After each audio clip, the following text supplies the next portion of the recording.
Hello guys, your most welcome on Dnyaneshwar classes. इसके पहले हमने आपको एक्सरसाइज 3.3 में हमने बताया था तीसरे क्वेश्चन का पहला, दूसरा और तीसरा। तो गाइस आज हम आप लोगों को तीसरे क्वेश्चन का ही चौथा, पांचवा और छठा बताने जा रहा हूं। तो आइए देखते हैं। चौथे सवाल में कर रहा है तीसरे क्वेश्चन का, जो यानी चौथा भाग है, फोर्थ क्वेश्चन। उसमें कर रहा है एक नगर में टैक्सी के भाड़े में नियत भाड़े के अतिरिक्त चली गई दूरी पर भाड़ा सम्मिलित किया जाता है।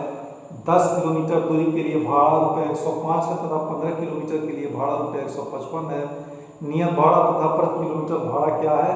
एक व्यक्ति को 25 किलोमीटर यात्रा करने के लिए कितना भाड़ा देना होगा? तो मान लेंगे इसमें दो प्रश्न पूछ रहा है, नियत भाड़ा कितना है, क्या है, और प्रति किलोमीटर भाड़ा कितना है, क्या है। तो यहाँ पर हो जाएगा नियत भाड़ा मान लिया 100 रुपया है और प्रति किलोमीटर भाड़ा 22 रुपया है। तो इस तरह से हमारा हो जाएगा, प्रथम शर्त से कह रहा है इसमें 10 किलोमीटर दूरी के लिए भाड़ा 105 रुपया है, यानी कि नियत भाड़ा और प्रति किलोमीटर भाड़ा जो है 10 किलोमीटर के लिए 105 रुपया है। तो ये x प्लस 10y = 105 हो जाएगा।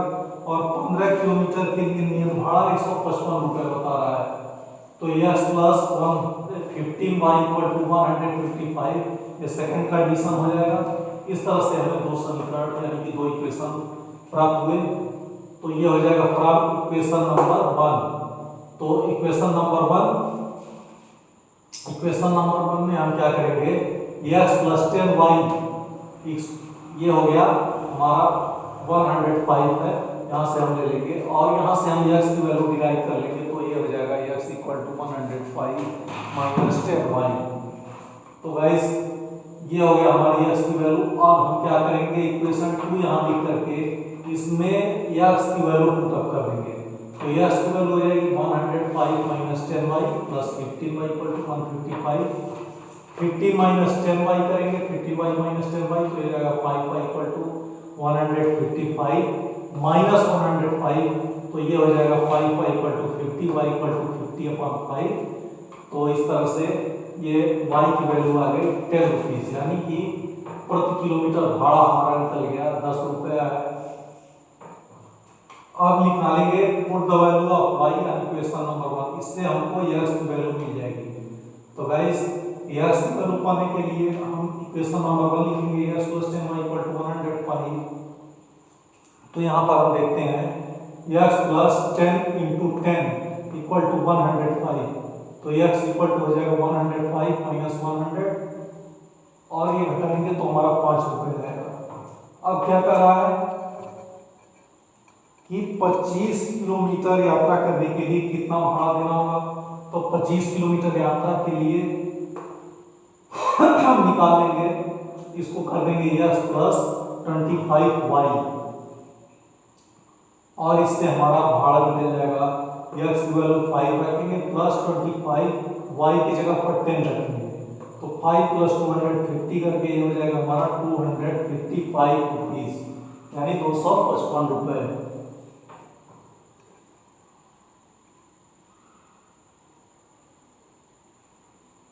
अब देखिए पांचवें में, यदि किसी भिन्न के अंश और हर दोनों में जोड़ दिया जाए तो वह 9/11 हो जाती है। यदि अंश और हर दोनों में 3 जोड़ दिया जाए तो वह 5/6 हो जाती है। वह भी ध्यान कीजिए। तो मान लेंगे भिन्नात्मक रूप में x / y के अंश और हर है। अब इसमें कह रहा है अंश और हर दोनों में 2 जोड़ दिया जाए। तो ये हमने कंसीडर किया है x / y है, इन दोनों में हमने 2 जोड़ दिया, अंश में भी 2 जोड़ दिया और भिन्न में भी जोड़ दिया। तो ये हो गया 9/11 है। इतना 2 जोड़ने पर ये 9/11 हो गया। ये हो गया हमारा अकॉर्डिंग टू फर्स्ट कंडीशन। अब आती है बात, कर रहा है यदि अंश और हर में 3 जोड़ दिया गया तो 5/6 हो जाएगा। अंश और हर में 3 जोड़ दीजिए, x + 3/y + 3 = 5/6 ये हो जाएगा अकॉर्डिंग टू सेकंड कंडीशन। अब हम यहाँ पे क्या करेंगे कि फ्रॉम इक्वेशन नंबर 1 में दिया हुआ है ये, इसको हम यहाँ पे लिखेंगे तो इसका क्या है क्रॉस मल्टीप्लिकेशन कर दिए तो 11x + 22 ये हो गया और 9y + 18 तो 11x = हो गया 9 ये 18 और 22 - 18 करने पे ये हो जाएगा 18 - 22 करने पे -4 और 9y को इसको ऐसे ही रख देते हैं -22 इधर आएगा तो ये हो जाएगा। यहाँ पे एक स्टेप आप चाहें तो बढ़ा सकते हैं, यहाँ पर इसको ऐसे भी लिख सकते हैं 11x = 9y + 18 - 22। यहाँ पे एक स्टेप आप बढ़ाएंगे तो ये हो जाएगा 11x = 9y - 4। तो गाइस ऐसे ये हो गया x = 9y - 4/11। अब ये क्या करेंगे इक्वेशन नंबर 2 हमारा दिया है ये x + 3/y + 3 = 5/6 तो x की जगह पर ये यहाँ पे रख दिया 9y - 4/11 + 3/y + 3। तो गाइस इस तरह से हमारा हो जाएगा 9y - 4 और ये 11 3 = 33 टोटल के अपॉन 11 × y + 3 = 5/6। तो गाइस इस तरह से 6 का इसमें पूरे में मल्टीप्लाई करके हमने यहाँ पे रख दिया तो 6 × 9y और 33 - 4 ये 29 आया है तो 6 × 9y + 29 और ये हो जाएगा 11 5 जा 55y और 11 3 जा 33 और 33 × 5 165 हो गया तो 5y + 165 तो 55y और माइनस ये 54y यहाँ पे 174 यहाँ से हमने क्या किया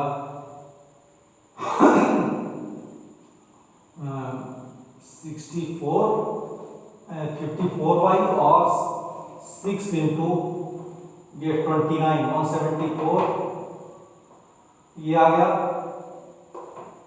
इसका 6 और 29 में मल्टीप्लाई कर 174 आया और ये इतना आपका हो गया 55y + 165 तो y = हो गया 174 - 165 और इतना जब माइनस करेंगे तो y यहाँ पे आ गया 9। अब क्या करेंगे फ्रॉम इक्वेशन नंबर 3 हमारा दिया x = 9y - 4 ये हम लिखेंगे यहाँ पर इक्वेशन नंबर 3 तो 9y - 4/11 दिया है ऐसा इक्वेशन नंबर 3 तो हम क्या करेंगे 9 × 9 - 4/11 यानी 81 - 4/11 कर देंगे तो ये हो जाएगा 77/11 तो 11 7 जा 77। तो गाइस इस तरह से x = 7 और y = 9 हमारा आ गया। हम इससे भिन्न प्राप्त कर लेंगे तो x/y = हो जाएगा 7/9 तो ये हमारा आंसर हो जाएगा। छठा का रहा है लास्ट जो इस का सबसे लास्ट क्वेश्चन है 5 वर्ष बाद जैकब की आयु उसके पुत्र की आयु से 3 गुनी हो जाएगी। 5 वर्ष को जैकब की आयु उसके पुत्र की आयु के 7 गुनी थी, उनकी वर्तमान आयु क्या है? तो 5 वर्ष बाद जैकब की आयु उसके पुत्र की आयु से 3 गुनी। तो देखिए यस माना गया जैकब और वाई माना गया पुत्र की वर्तमान आयु वाई वर्ष। तो 5 वर्ष बाद दोनों की उम्र हो जाएगी +5 और ये भी +5 हो जाएगा। अब कहा जा रहा है 3 गुनी किसकी है? उसके जैकब की आयु उसके पुत्र की आयु से 3 गुनी हो जाएगी, यानी कि उसके पुत्र की आयु को 3 गुना कर दिया है तो उससे जैकब की आयु निकल जाएगी। तो इस तरह से हमारा आया x + 5 = 3y + 5 3 × y + 5 ये हो गया हमारा अकॉर्डिंग टू फर्स्ट कंडीशन। इसको आपस में मल्टीप्लाई करेंगे 3y + 15 तो 3y + 15 और -5 ये हो गया x = इतना हो गया तो 3y + 10 ये हमारा हो गया इक्वेशन नंबर 1। दूसरा शर्त इसमें कह रहा है 5 वर्ष पूर्व जैकब का उसके पुत्र की आयु की 7 गुनी थी। 5 वर्ष पूर्व यानी कि ये x माइनस 5 उसके पुत्र के आयु से 7 गुनी थी, तो उसका भी y माइनस 5 होगा और इस तरह से 7 गुनी, तो x minus 5 equal to 7 into y minus 5, 7y minus 35 ये हो जाएगा। इक्वेशन नंबर हमारा 2 मिल गया। अब हम क्या करेंगे, from equation 1 and 2 x minus 5 equal to 7 minus 35, 7y minus 35 ये हो गया इक्वेशन नंबर 2।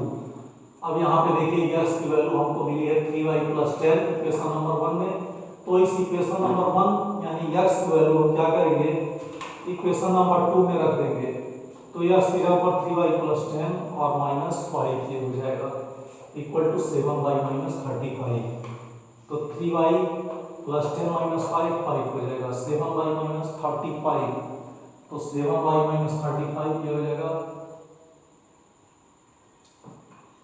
5, ये 5 तो रहेगा ही और माइनस 35 इधर रहेगा प्लस 35 हो जाएगा और 7y इधर रहेगा ही राइट साइड में, तो माइनस 3y ये हो जाएगा प्लस 3y से माइनस 3y ट्रांसफर हो गया, तो इस तरह से 40 ये हो जाएगा और 7 माइनस 3 ये 4y हो जाएगा, 4y equal to 40, y equal to हो जाएगा 40/4 ये हो गया 10।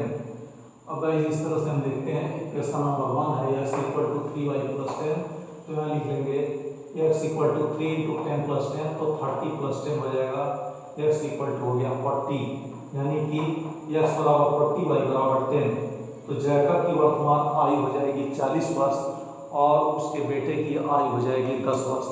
तो गाइस इस तरह से इसका ये आंसर निकल गया। तो हम लोग मिलते हैं नेक्स्ट एक्सरसाइज 3.4 में, बट आप लोग थोड़ा सा हमारा एक रिक्वेस्ट है कि वो आप लोग सब्सक्राइब किया करिए, क्योंकि इस समय देख रहा हूँ मैं सब्सक्राइब की स्पीड थोड़ा सा धीमी है और व्यूवर्स भी थोड़ा सा आप लोग कम हो रहे हैं, थोड़ा कम देख रहे हैं। इसको थोड़ा आप लोग माइंड मेकअप करिए और इसको हमेशा देखते रहिए, जिससे कि हमारे व्यूवर्स बढ़ें और सब्सक्राइब करें।